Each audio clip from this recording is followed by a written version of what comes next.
yo, do you know who your pops is? Do you know what? People like literally people who grew up with the magazine on their coffee tables.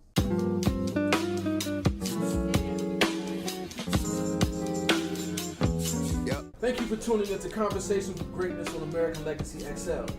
I'm your host, JP Reynolds, and today I'm at the world famous Sylvia's restaurant in Harlem, New York, and I'm going to be talking to American Legacy founder and publisher Rodney J. Reynolds. I'm still meeting those people who are now social entrepreneurs and people who are artists and content creators and culture, culture influencers and those types of things. Right. They encountered American Legacy, and in a lot of ways, that was a part of their environment that built into them this passion and excitement to create things for our culture. Yep. How you doing? I'm doing great. Good. This is your creation, and we're excited to have you on Conversations with Greatness. Well, thank you for having me. I'm glad to have you, man. You're my daddy too, so that's an important, it's a special moment. That's right, special moment to be interviewed by your son. Right, of course. So I know there's a lot to talk about. There's a lot of things we could discuss. I have so many questions. You've answered a lot of these questions throughout my own life. And the first thing I know, my narrative of you is that, you were born in 1958 in Cleveland, Ohio. You went to JFK, became a publisher of this amazing magazine after a lot of different efforts to create a magazine. The number is six in my mind, 6 magazines, and then finally landed on American Legacy magazine.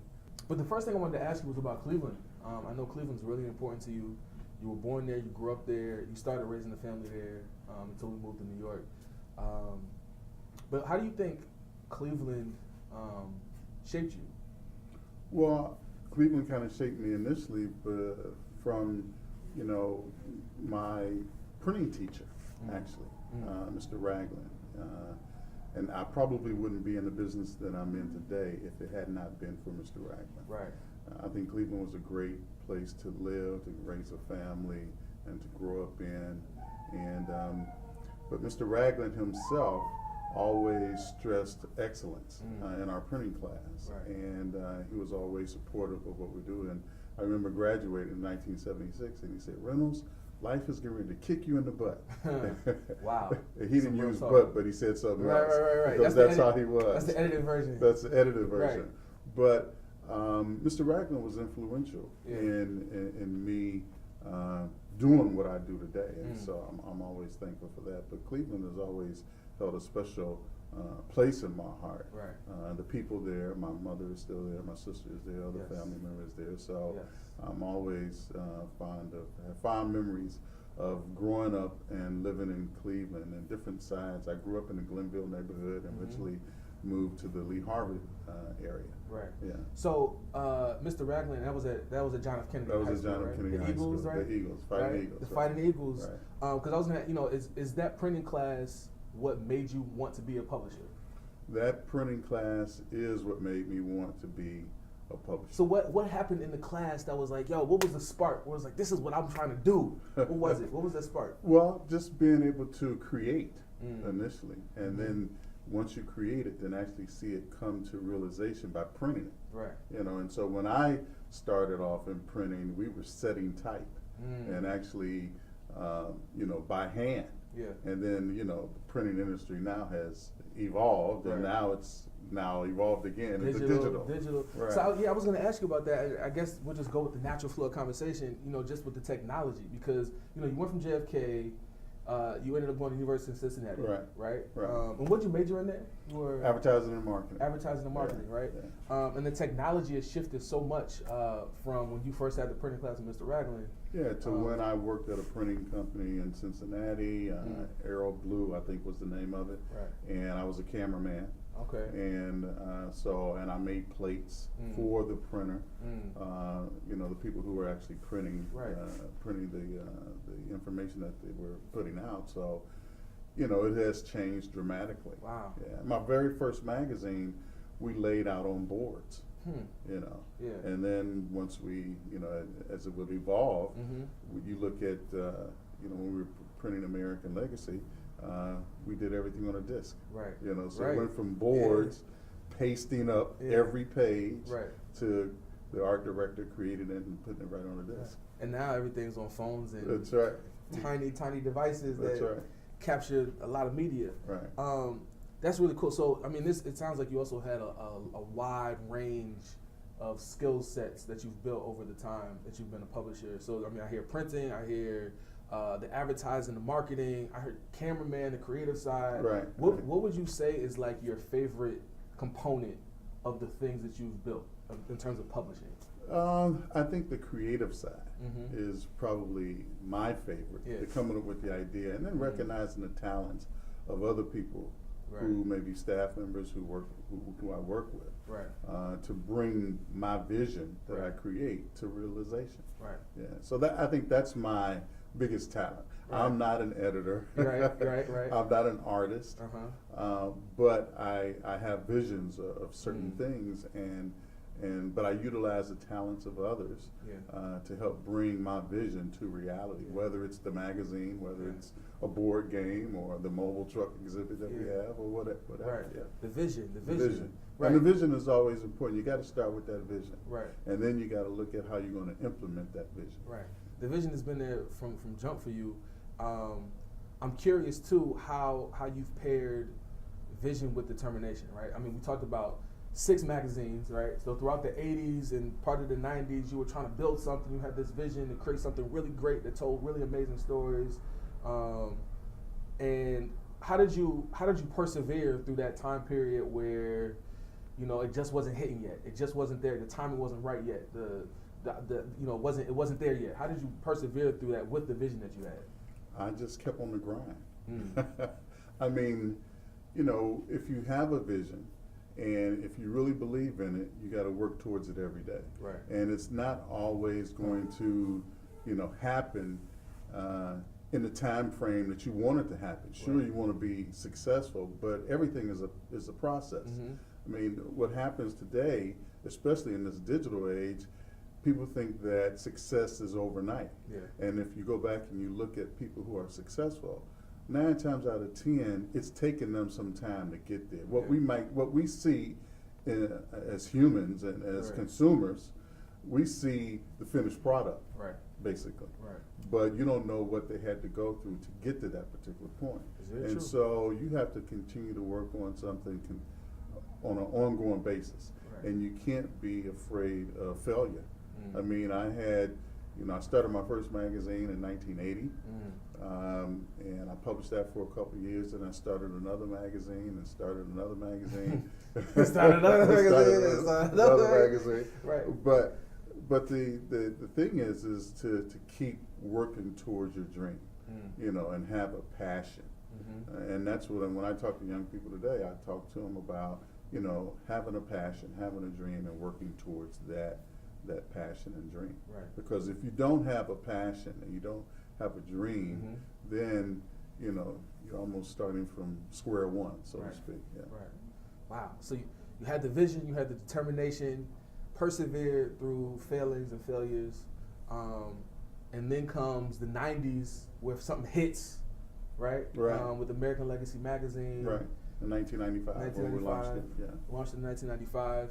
And American Legacy magazine, you know, for viewers who are tuning into this, who probably are familiar with the brand, some people who maybe not be familiar with the brand, right? It's been an amazing,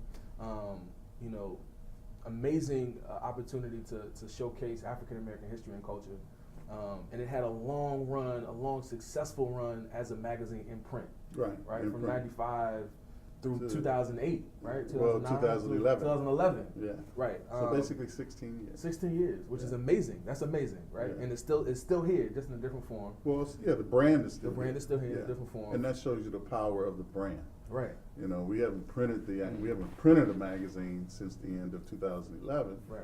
But the brand is still alive. Right. The brand still exists, and that's because the appetite, I believe, for African American history is enormous. Yeah. And that's one of the reasons why I even started the magazine, because I felt that there was an enormous appetite for our history and our heritage and to tell those stories. Because if we don't tell our stories, we can't wait on anybody else to tell those stories. And so when we launched American Legacy in 1995, that was our objective is Right. to tell those stories, those unhidden stories Right. about those great, I call heroes and sheroes, Yeah. you know, who are our ancestors, on who's all of us, we stand on their shoulders. Right. Yeah, that huge appetite is real. I mean, I know at one point, American Legacy magazine had readership of over 2 million people. That's right. Across the nation, right? Which is huge. And I, growing up in the magazine, right? This is the time when I was like middle school, high school, even college, right? I remember so many events, so many different people that came through, so many people I had the opportunity to meet, from Nikki Giovanni to Ozzie Davis and Ruby Dee, all of these different people who are around. This is from your vision, Right. What would you say was maybe during that run of that 16-year run when it was in print? What do you think was your maybe most memorable moment, or actually let me frame it this way: what was a moment where you said, "This is the vision. This is it. This is it coming up. This is it in real life. I can touch it. There's people who are also witnessing it and experiencing it." What was a moment where you were like, "This is it. This is the vision"? Well, I think probably, we had so many of those, I would call them magical moments throughout so many. We had different events from our Women of Strength and Courage to Men of Honor and Distinction, where we honored just some amazing individuals, for their lifetime achievements. But I think when I really recognized that we were having an impact, it happened in Dallas, Texas. I can't even remember the year, but I was having a conversation with Bill Gray, a congressman, used to be head of the United Negro College Fund. He was a Baptist minister. Okay. He's got receipts, right? Right. So I'm having a conversation with Bill Gray, and he says to me at this reception, he says, what I really love about American Legacy is the fact that every time I pick it up, I learn something new. And what he was referencing was a story that we had ran on Major Taylor. And he had never heard of Major Taylor. Yeah. And he said, this is what I come to find in American Legacy. And here he was, a prominent individual in a number of different areas, and he had never heard of Major Taylor. And so that let me know that we were really having an impact of providing information, unknown stories, about our history and our heritage, and men and women who had done these incredible things throughout their lifetime, and we were bringing those to life. And so I think that's when I kind of recognized the fact that this is really hitting home when I can reach an individual like that and then reach school-age children as well. So that was always a common comment that we would receive. Every time people pick up the magazine, they learn something, and that's when I knew that we were reaching the mark. Wow. Yeah, like you said, hearing new stories that are actually historic stories, right? Right. Hearing something for the first time that happened a long time ago. Right. I think American Legacy has been really, really great at being able to shed new light on something that has already happened in the That's past. right. So how are the ways, we talked about the technology and the digital era and things changing rapidly and shifting so quickly. What's your new vision for American Legacy? You've had this vision, you've been a man of vision, right, for a long time. Well, it's changed. It certainly has changed. Yeah. What advertised, the industry has totally changed. Yeah. And since 2008, and unfortunately we no longer print the magazine, but as I said, we still are alive, but the brand is alive through ancillary products that we developed when we were actually publishing the magazine, from our board game to our mobile truck exhibit that travels around the country visiting schools and colleges and universities, until our Black History curriculum that is in school districts across the country. So we have been able to develop products and expand our brand with these products to keep telling that story in different ways. I always heard Tim Reed would say, it's like a pig. You can cut up a pig or a hog, and you can get all kinds of things from it. So we're repurposing a lot of that material that we created with the print edition, but making it viable for today to reach today's market. And so our vision now is to continue to do what we're doing from that standpoint and creating content, taking that, our archives and creating content. I always say that sometimes I could take a story that we ran in 1995 and reprint it today or put it out today, and people will look at it as new material. Right. Because there's a whole different demographic of people who are experiencing that for the first time. That's right. And that's what we want to do. We want to reach, millennials, with our brand. And, and because they need to know the history. Yeah, it's true. That's one thing that you hear all the time is that, we don't know our history. Yeah. And as I said earlier, we have to tell our story. Right. And so we have to be in control of the images that we distribute out into our community. Right. Yeah. And I know there's been a lot of push, a lot of vision, a lot of repurposing, as you said, through mediums like social media, through like the app, the app market, with Netflix, the Netflix types. Right. Right. And I'm looking forward to seeing how things kind of build out and how people find new ways to consume history. Yes. That's always been an interesting thing about American Legacy as well as a brand, because normally when people have magazines or they have brands where they produce stories, it'll be current stories. Right. Right. So I'm also curious too. Why history? Why did you select history as the thing that you went with? I did that, and I would like to take credit for it, but I really attribute to me even looking at one of the first magazines I developed was called Renaissance Magazine. It was a historical perspective of Cleveland, Ohio. But I got into history because one of my fraternity brothers, Kappa Alpha Psi Fraternity Incorporated, Howard Drake, he majored in African American studies in college. And most of us were, business majors, marketing, etc. And I always wondered why Howard was majoring in African American studies. But then it dawned on me that he was really learning about himself. He was learning about his ancestors. And so when I was looking to develop a magazine, I centered on African American history and culture as the focus for Renaissance, and then which eventually grew into American Legacy Magazine. Right. That's pretty powerful, right? Yeah. So I attribute me going into developing a history-oriented brand. I owe it to Howard Drake, actually. As an African American history, major. Right. So that's really powerful to kind of cite. Learning about the history is learning about yourself. Yes. And you've provided this opportunity for countless people to learn their history, engage in their history in a creative way. That's not necessarily in a school, but in a magazine and in different products and experiences. We experience that through when people play our board game. When people go to our mobile truck exhibit and look at the images. They could be kindergartners, they could be 90 years old. You see the light come on. The light bulb comes on. When they see the images that we have on our mobile truck exhibit, our curriculum, into school districts, and so that's that's very exciting to see how we were able to distribute this information, even though it's now no longer in a printed form as a magazine. We're still able to utilize our archives and distribute that information out into the community and make it impactful. It's amazing that you've been able to provide that for other folks. I'm curious, what is a thing or what are things that you've learned about yourself through providing history and kind of focusing on history as a brand? Well, I think one of the major things is persistence. For me, because you got to keep knocking, so to speak.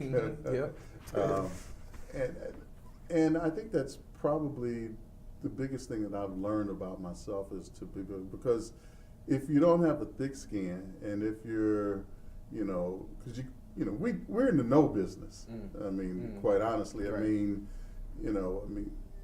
I used to tell my sales reps all the time that, if we received an ad for everybody that we called on, the magazine would have been this thick. Right. You know? Right. Would have been a book every time. It would have been a book every Right. time. Huh. You know, but we're in the no business, so you got to be able to take no's, Mm-hmm. and you got to be able to take the successes with the failures, Yeah. or the failures with the successes. Right. You know, and so that's and you have to have patience Yeah. to be able to go through the entire process. Yeah. Because if it doesn't happen right away, sometimes we give up. Yeah. And I wouldn't have gone through, or I wouldn't have not been able to do American Legacy, or even started American Legacy, if I would have given up after the first 2 or 3 magazines that I developed Right. didn't work out. Right. You know, they were successes in their own right, Mm-hmm. but there was something else there, and I kept grinding, as Right. the terminology of today. Yeah. I kept grinding, Right. and eventually got there with American Legacy. Yeah. So when you talk about the future, my Mhm. future vision, Mm-hmm. you know, we've developed a video streaming kind of platform with American Legacy XL, Mm-hmm. where you can go and watch classic African American films, original programming like Mhm. Conversations with Greatness, Mhm. and some of the other programs that we've developed or Mhm. and have under development. Right. You'll be able to look at our archives, our digital archives, and receive our monthly newsletter, 2 sides. Nice. So, Nice. you know, that's a way of, you know, that particular platform there, you know, helps us transition into that digital age. But Right. on the horizon, I would certainly like to see the development of an actual, you know, American Legacy Black History television network. Right. You know, I mean, I get calls and I get inquiries all the time about, you know, why don't we have a Black History channel? And so that's something that I think that's on the horizon. I mean, we certainly have seen the development of feature films from our archives. I mean, we wrote a story in 1995 about the Great Debaters, and in 2005 it became a feature film, produced by Denzel Washington and Oprah Winfrey, The Great Debaters. Right. That was taken from, you know, our archives, Right. and so we have a number of scripts under development now for docudramas or Right. feature films Right. from our archives, and Yeah. so I think sky's the limit. Yeah. It's I'm sort of energized. Yeah, I you see know, that. I see that. I know. in this digital age, when I Right. should be looking to retire. Yeah, some news coming up. You know, Some news coming up. what the digital media space has done Mhm. is I'm still excited about being involved in this business. Yeah. You know, I came in when the dinosaur age, basically, and Yeah. now I'm here. You're still in flying with the birds. That's what I'm flying So- with the birds now. Yeah, so I mean, and persistence is key, right? As you Right. said, this is the no business, and you know, you're with the persistence that you've had and what you've been able to build, you're joining the ranks of people that you tell stories about now, right? In terms of, you know, having persistence to make it through the no's and make it through, you know, people just not saying yes. Yeah. One of the things that is really important, especially right now as we're going into the new era with the new president in this country, is this focus on history. Mhm. So it's incredibly important. It's a great time, right? The timing seems to be right for these new things to be coming up for people to refocus on history. Well, and you know, Audrey Peterson, the editorial director of American Legacy, and I were talking a few days ago, and you know, there's a lot of excitement now about Hidden Figures. Yeah. And you know, that's a great story. And I had someone send me a note the other day or call me and said, well, how come American Legacy didn't do this story? How come I didn't know about this? Right, and I said, well, actually, Audrey was in the process of doing, you know, looking at doing a story about the woman who developed, I think her name's Katherine Johnson, Yes. who developed, basically got John Glenn into space. Yeah, you know, so she was huge figure. She was in the process of looking at that particular story so that we could run an article on it. And the thing about it is that we have, if you look at our archives, we have, you know, hundreds of those kind of stories. you know, that have been kept from us. Yeah. You know, Yeah. and I go back to Right there. when Bill Gray was saying, every time I pick up American Legacy, I find something that I didn't know. And so, you know, we're looking to now take those stories and bring them to life in this digital age. Yeah. So that's coming. Yeah, that's coming. That's on the horizon. That's on the horizon. Good. We're almost there. We're almost there. We're almost there. It's on the horizon. Well, thank you for sitting down and talking about some of this stuff. Well, thank you for having me on your show. Your channel, right? Thank you once again for tuning into Conversations with Greatness on American Legacy XL. Be sure to check out classic black films and much, much more on AmericanLegacyXL.com. Once again, I'm your host, JP Reynolds. Peace and power to you.